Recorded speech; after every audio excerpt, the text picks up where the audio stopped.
Bramblestar Storm was a really interesting super edition, and for those of y'all who did not read it, it was generally just about Bramblestar dealing with his first crisis as leader. The book has a lot of themes dealing with the importance of family, with Seedpaw dying and seeing how that affected her siblings and father, and, Tawny Pelt needing Bramblestar's help.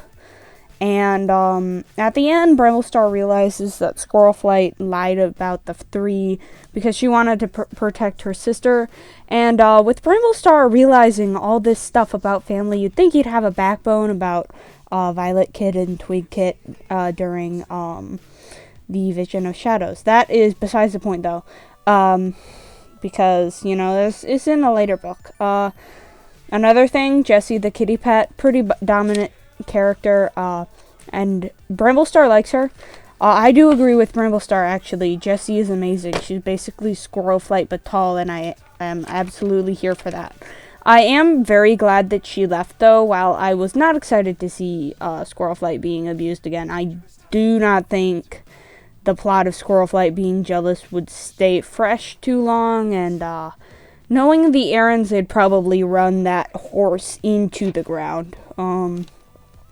Also, they give Leafpool blue eyes, so, just pointing that out there for some reason. Yeah.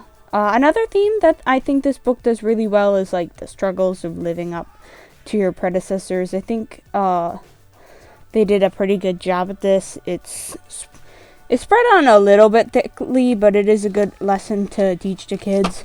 And I really do like, how good of an arc it is, because he starts off worrying about WindClan's comments about what Firestar would have done. And in the end, he says, "I'm not Firestar, but I will preserve his legacy." And then, in Squirrelflight's hope, he throws Firestar's legacy into a dumpster and sets it on fire. And now that is a character arc, okay? 360 degrees.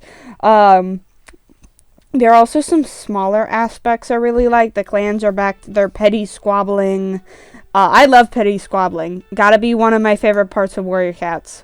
Also, I like the death. I know that sounds cruel, but 3 of the deaths of these books were meaningful, and they weren't shrugged off in a sentence or two. Even Benny's death is used to further the family is important theme, and we didn't even know him before the book, okay? Talk about good death scenes. I do have some minor nitpicks, though.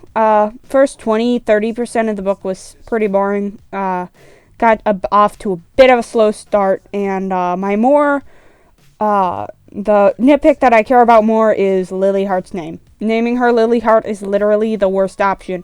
I think Lily Seed in honor of Seedpaw, or Lily Storm in remembrance of the storm that rounded her into a warrior. I would also have accepted Lily Lake or Lily Rain, or Lily Dust or Lily Pelt in honor of Dust Pelt. Okay.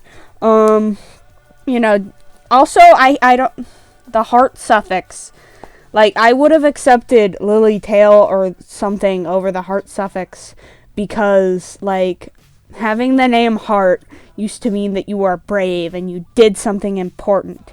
And now there are so many hearts, it might as well be Valentine's Day. So yeah. In conclusion, was this book good? I think so. I don't have any real issue with it. And I hate Bramblestar, so, yeah.